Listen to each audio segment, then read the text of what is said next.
It's the story of an American held in a dark Venezuelan prison. Then all of a sudden, they all kind of lined up. They pointed their guns at me. And this is the point where I thought, I'm going to die today. I'm Becky Bruce.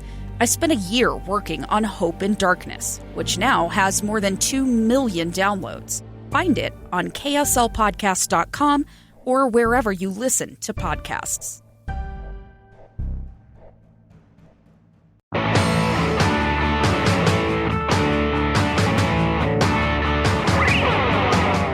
And welcome to Project Recovery, a podcast about addiction. But more importantly, Dr. Matt, it's about recovery. And that's what we're celebrating, all things recovery. And today, I have cause to celebrate. Yeah, let's hear it. You want to know? Well, let's guess.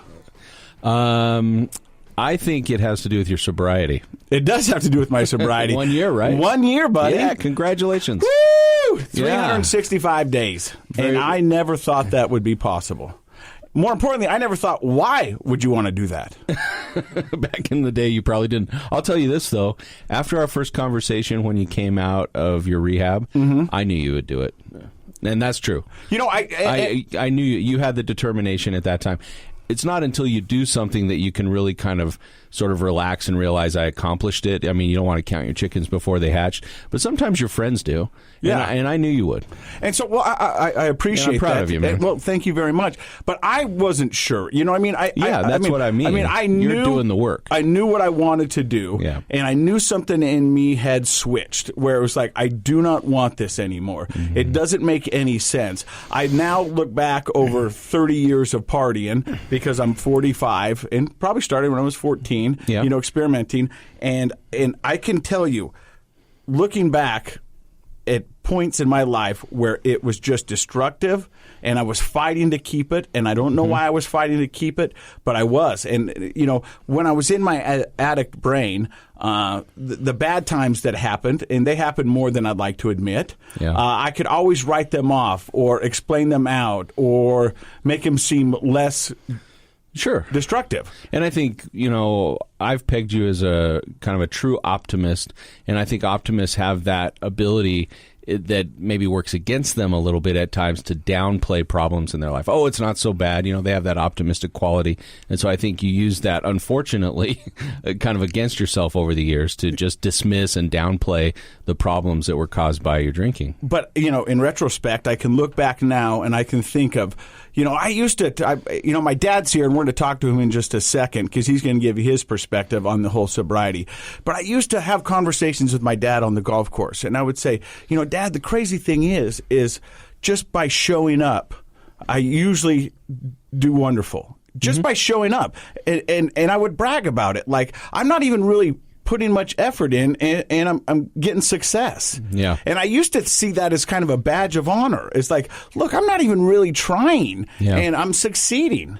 And now, in my 45-year-old brain and a year of sobriety under my belt, I look back and I go, what a dick. Because it's like really, you had this opportunity, you had this talent, and instead of cultivating it and nurturing it and pushing yourself, you just rested on your laurels. Did I say that word right? Perfect. Yeah, and it's funny though. I mean, I'm gonna help you feel a little bit better about it. I think for younger people, teenagers, young adults, we kind of look at success as sort of this, many people do, an immature view of success is it's magical or natural. People just have it or they don't have it. And so it is kind of a badge of honor if you can just show up on the basketball court and sink all your three-pointers, or you show up and put a microphone in front of your face and dazzle everybody.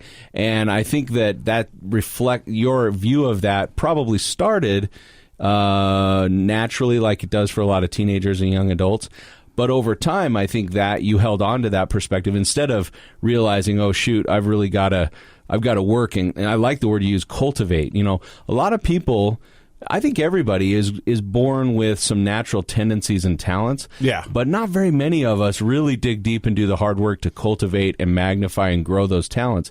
And I think when you probably had those reflective moments in your late 20s and 30s where you're like, maybe I could work harder, the substance abuse was there and you were like, no, I'm fine. It was part of that excuse cycle of saying, no, I don't need to work harder. Look, I just got it. I can show up. And the problem is you are good at that. You know, I've seen you through radio and TV over the years do kind of show up, you know, literally roll in, dazzle everybody, roll out. And I think now you probably feel a little regretful that there wasn't more cultivating going on. But we're not dead yet, brother. No.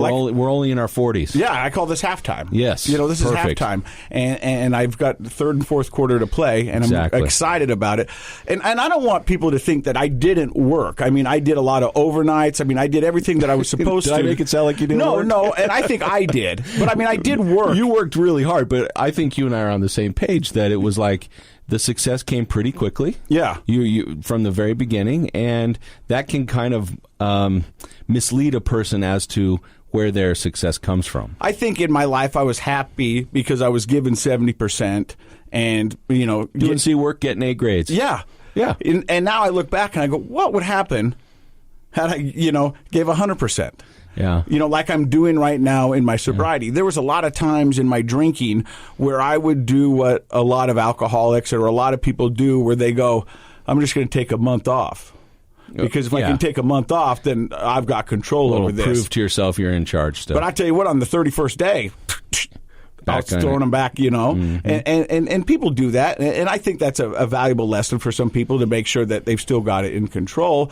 But yeah, I think when there's a community of folks out there that try to promote the idea of, with alcohol at least, moderate drinking, moderate usage. And like you said many times on the show, nobody ever teaches you how to drink like a gentleman, right? No. But that's the idea of making choices probably throughout the week and month where there are days and weeks where you choose not to drink to kind of prove to yourself. Or another moderate drinking technique is you show up and can I stick with one beer and enjoy my time with my friends and leave, or does it always get out of hand? These are self-checks people do. But we had Brandon Novak on from the Jackass fame, and he sat down and he goes, I can tell you about that one time I sat down, had 2 glasses of wine, and was home in bed by 9:30. Yeah. He goes, it was 10 years ago. He did it once. We did it once, but he sold that to everybody who said he had a problem. Probably mostly to himself. Yeah. You know? I did it once, so come on, I don't have a problem. Right. And so, you know, I am thankful for my sobriety.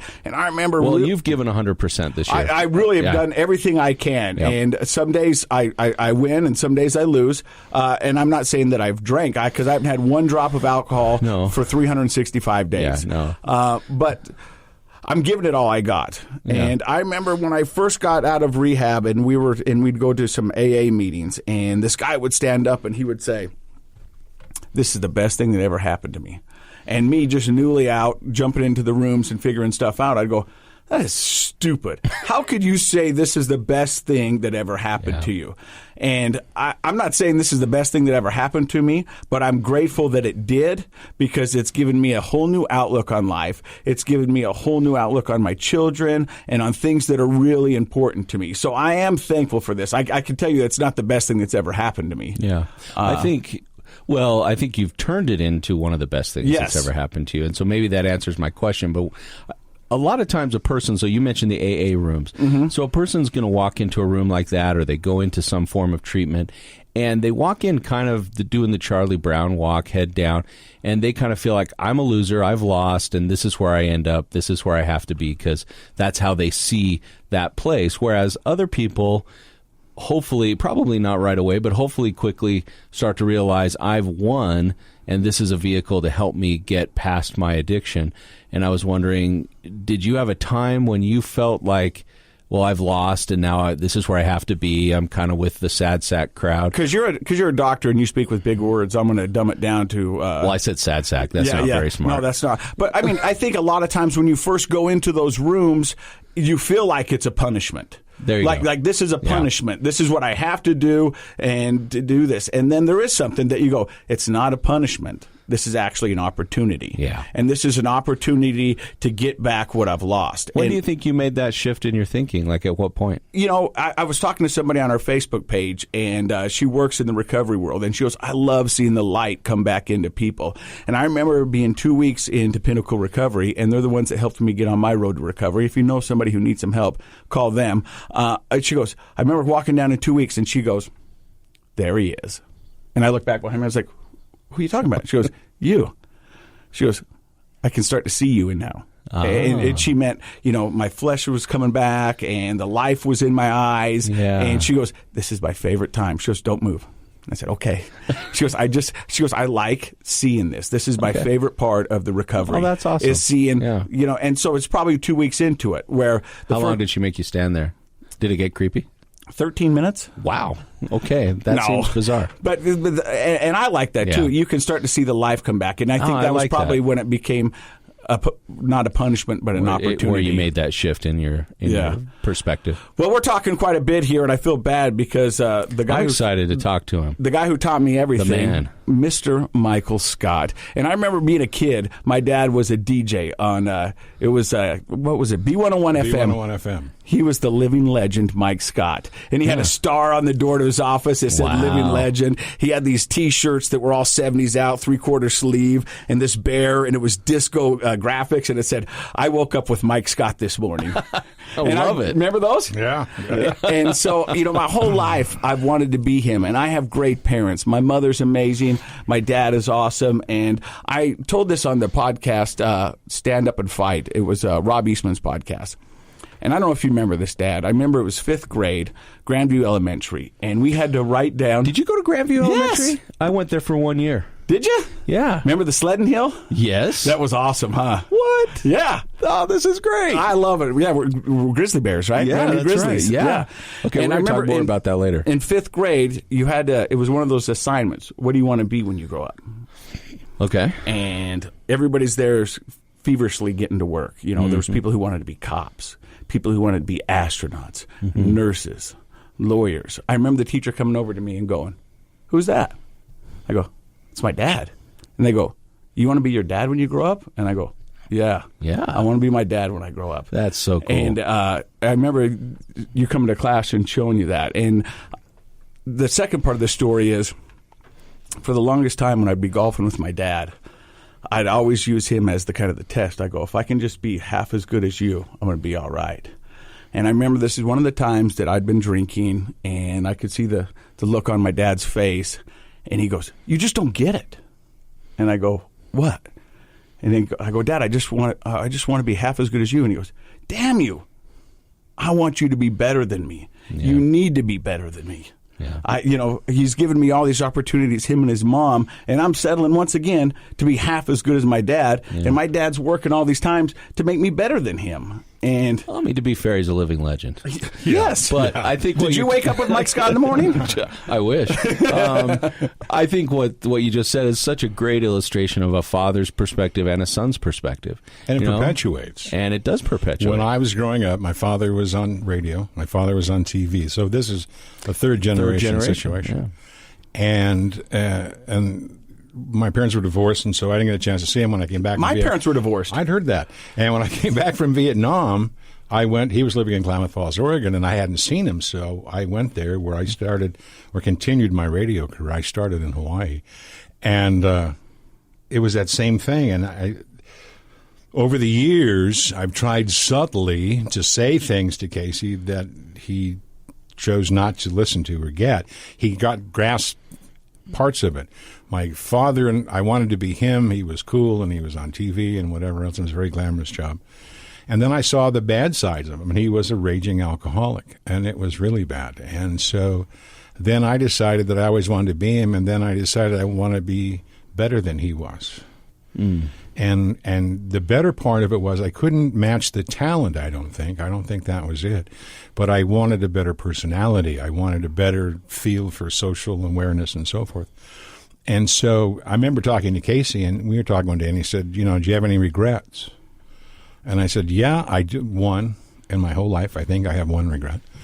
And I said, I've had a pretty blessed life and been able to do. I wanted to be in radio. I wanted to be in TV. I wanted to be in movies. I wanted all the things that I've ever wanted to be, I've become. And I said, and he just referenced it. And I said, but I always came in at 80%. Because me showing up at 80% was better than everybody else doing 100%. So I didn't have to try. I said, there are days when I think back and think, how far could I have gone?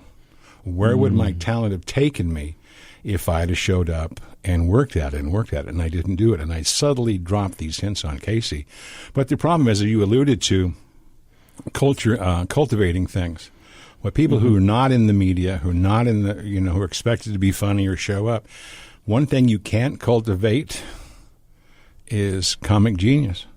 You can't. I agree with that. You cannot cultivate creativity. Okay, it is a God-given gift, and you either have it or you don't. And if you have it, you say, well, I'm going to go home and work on this. No, you're not. Casey and I have done, over the years, videos, and movies, and we've done auctions together and emceed things together, and it always seems to work. And people say, well, did you guys work that? No. Just happens. What happened? Well, Casey, we got to go on. We're going to be there at 8 o'clock. No one's ever said between he and I, well, what are we going to do? What are we going to talk about? Where's it going to go? It didn't matter. So we need to be there at 8. And then they'll say, and you're on, and then we go. And that's it. I believe that because he does that to me. I'll say, hey, what are we going to talk about? He's like, no. He doesn't want it. and it works. I've learned over the years doing stand-up, and he did stand-up, whatever else, that if you plan it, it never works. Yeah, it falls flat. It never works. You just have to stand up, assess the crowd, and go, here we go. And the first two may not work, and that's a bomb joke, and this didn't work, and Yeah. And now your heart races, and I got to get these people back. In psychology, we call that social intelligence. Yeah. Being able to read the crowd and adjust your everything according to the room and the people. And you're right. I believe some people are born with that, and other people struggle ever to understand it. Comics don't die. Audiences do. Seriously. Yeah. And you, as an entertainer, you have to get a quick grasp of the audience, see what they like, what mood they're in, and then you have to address that and ply your craft to them. Yeah. And if that works, then they're on your side. But if you're not letting them be a part of it, doesn't work. That makes which sense. is the downfall of radio. You'd be very funny and you go on the air, but there's no feedback. Yeah. So you're doing these jokes. You think, I'm just slaying them. And there's a rule. You do one joke, and if you get a laugh, you take the topper, you move to the next bit, and then if that works, you go to number 3.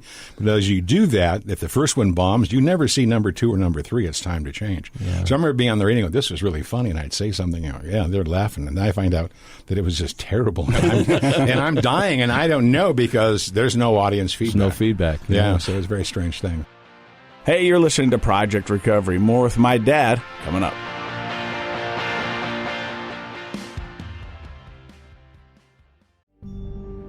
A gun in the face. Then all of a sudden, they all kind of lined up. They pointed their guns at me. And this is the point where I thought, I'm going to die today. Started 2 years of horror for an American in Venezuela. They said, you need to give us your phone and get ready because you're coming with us. I'm Becky Bruce, and I spent a year researching and piecing together Josh and Tammy Holt's story about their ordeal in a notorious prison. That's when everything started to turn bad. We had another pound on the door. Boom, boom, boom. And there was the police once again. You can binge all of the episodes of Hope in Darkness on kslpodcasts.com or wherever you get your podcasts.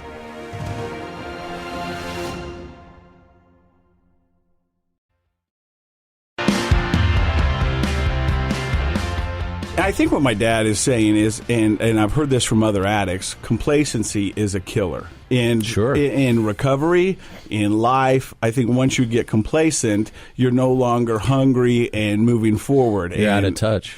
Stagnant water is horrible. Yep. Dad, you were talking about your dad being an alcoholic and how that really tore at your heartstrings. And you have told me before that your dad would drink a glass of liquor in the morning just to get straight. So oddly enough, I didn't really get to know my dad until I was 21 years old. He divorced my mother when I was 8, got into Vietnam, came back, and I really wanted to establish a relationship with him. And so I lived with him for 2 years. And I can recall back now that I saw my father drunk twice. Or I realized he was drunk twice. He was drunk all the time, but he was functional, and I didn't see it. And twice where it went so far that I went, oh my God. Okay, but we were sharing an apartment, and he woke up one day, and you could have made a milkshake. He was just shaking so bad, and reaches under the sink and pulls out a pint bottle of whiskey and gets a water glass and fills it up and drinks it. And I'm going, oh my God! And it's almost like, so Mike, what are you going to do today? And what did you just do? And it was amazing, and it was just calmed him right down. And it was frightening, and he didn't, and it's sad because it got to the point where, and it's been reflective on Casey's and my relationship, is that he didn't realize that he took all the fun out of it. There was, well, I have a social drink, and no. He drank to survive. Yeah. He drank to be steady. He drank to be coherent. And I mean, he was functionally drunk all the time. And it's difficult to watch that. Now, you said you only saw your dad drunk twice. And I can look back of growing up with you, and maybe a handful of times I saw you drunk where I was noticeable to me. Now, let's flip that question. How many times have you seen me? More than I want to remember. And that breaks my heart. Oh, I know. Because it broke mine as well. And how did you deal with that? And for people listening who've got a family member like this, it is so difficult. And I remember trying everything. I tried the loving, and let me put my arm around you, let me talk to you about this, and this, and this, and this, and then realizing that it's falling on deaf ears. I remember saying, I'm not going to bring you out golfing anymore. If you want to drink, stay home. I don't need this. I'm saying, you know what, these are my friends. We belong to a country club. These are my friends. And I'm so proud of you. You're on TV, you're this, you're that, and everything else. And you're just throwing it away. Okay? And instead of being, so I could be proud saying, I'm Casey's dad. You know Casey, he's on KSL, he's this, he's that. And he just said, no. Oh, you mean Casey the drunk? I said, I don't want to hear that anymore. And so it was really, really tough. But I think the biggest problem is for anybody who's got someone with an addiction problem in their family is there's no instruction manual. There's no instruction manual because you have kids. We'll try it and go. But in this instance, there's no way to really know. And so denial seemed to be the easiest way out. For you? Yeah, because most of the time he was okay. But there was those days when every word was slurred and he wasn't comprehensible and whatever. And it was difficult. And so I tried to shut those down and think, it's okay. But it wasn't. But if you don't know what to do, the tendency is to try to ignore it. Sure. So you don't, because you're just as somebody that you love. Okay, and everybody says, "Well, you're enabling him," but I don't think that's. I mean, that's hard. How do you sit down and have stern conversations? The day of his accident, we had a huge fight. I didn't know that. Huge fight because he was drunk. Oh. And I had it. So this is it. I'm done. I am done. And it wasn't that nice of a discussion. And I just walked away and said, "You know what? I'm done with you," and walked away. And then I get the phone call that he's been in a wreck. And then it dawns on you, and you have to say, those harsh words would have been the last word you ever had with your son. Wow. And I collapsed because, and I think as a parent, that's what worries you. This is the one, am I going to be the one to shame him and put him over the edge? Because I'm not, and the reason you ask that is because I'm not qualified to do this. Okay. I don't know how to do this. Okay. And, I remember my father came to visit us, and he'd never met my wife, he'd never met my kids, and I went down to the airport to pick him up, and it was the first time I saw him actually drunk. I mean, staggering, walking, drunk. Now, I don't know if he was nervous about coming to see me and my family or my kids, but he was, and I looked at him and turned around and walked away. You did? And went out to the parking lot of the airport, and you just can't leave him there. I went out and got him, came back in. And he's trying to, what's wrong? I said, really? Shut up. And I got him in the car. And he goes, what's your problem? I remember reaching over and flipping down the sun visor with a mirror on the passenger side. And I grabbed him by the back of the neck. And look, I said, look in the mirror. That's my problem. That's my problem. Hooray for me. I get to take you home and introduce you to my wife and my kids. And you're a drunk. Okay. And so Long story short, he stayed a week and he drank every day. And when he left the room, the spare room, there was empty pint bottles. I don't know how he got at the liquor store, but he did, and it was the whole deal. And there was a funny. I thought, well, I've got this figured out. I'm smart. So he was always saying he had this hernia, and it just was terrible. I said, well, you haven't been in Salt Lake a long time, have you, Dad? Let's go for a ride. So I get him in the car, and I take him, and we end up at the vet's hospital in Salt Lake City. I said, here, I want to talk to this guy. Which guy else got to talk to this guy? Okay. So I was like, I'd been in the service, he was in the service. So I walked in, and I said, hey, how are you? Listen, this is my dad. His name is Wayne, and he's got this hernia problem that's been bugging him forever. Can we get this fixed? Because I'm figuring they're going to take him, and then he can't drink for a week, and it's going to be great. Yeah. Oh, okay. He is not happy. But I convinced this doctor to take him. So, yeah, we can do that tomorrow. Well, then check him in. And he's really not happy. Mm-hmm. So as we're there, I talked to him and asked if there was a psychiatrist or someone, and it was the best thing I'd learned. And I said, I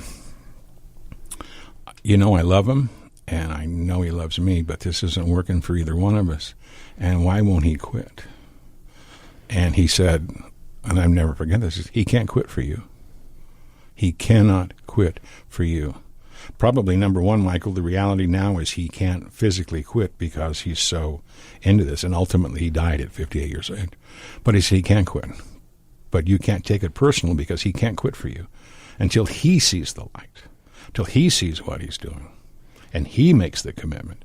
It's never going to change. And so I think from being a parent's aspect or a son's aspect, there's the tough part. Okay, how did I convince Casey? I didn't. Or how do I convince anybody? This is what's right for you. Well, who are you to tell me that? Did that ring true with you when the doctor said that? Because I think a lot of people don't understand that. You've probably never heard that until that moment. I to this day, I remember that vivid. And it brought everything crystal clear to me. Okay, that it wasn't what he was doing wasn't by choice. It wasn't, and I thought about it when Casey started. It wasn't in your face, Dad. I don't care, Dad. I'm smarter than you. I can do what I want. I'm going to do. There was some of that, yeah, but there was none. I mean, that reality was what you were worried about. The reality was it wasn't about me. Right. It was about him. It's not about love. And no, love has nothing to do with it. None of those things. And he was so into it that there was no way he was ever going to quit. I mean, when you get up and you shake that much in the morning, yeah. So it's difficult. And I think it's hard as a parent to make that call. And I think my advice would be that when you see that with a sibling or something, or your husband or your wife or somebody else, that the best thing you can do is say, we need to go see somebody. I'm not qualified to do this.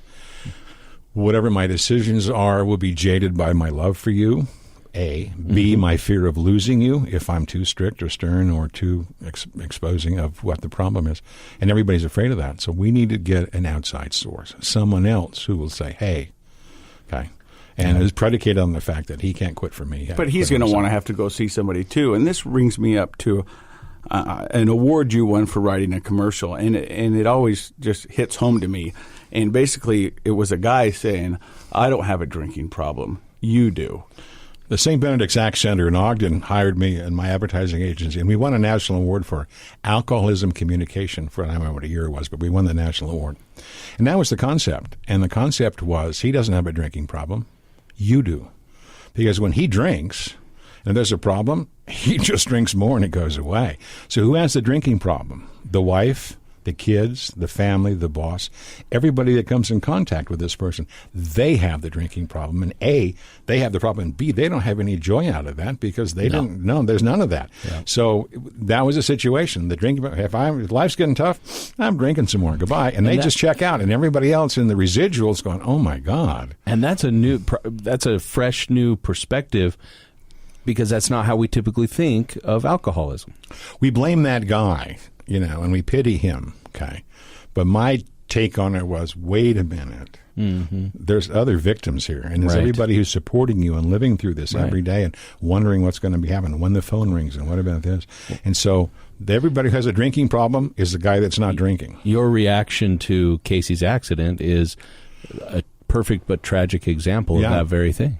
But so that was the thing when I just I don't know if you ever told you, but when it got to the point when he was in recovery. Now, I was a drinker that drank in the last 5 years 2 drinks a week, maybe, because I just lost interest in it. It didn't matter. But when Casey went into rehab, I sat down to myself and said, how do I preach to him that this is an easy thing and walk away and you don't need this anymore?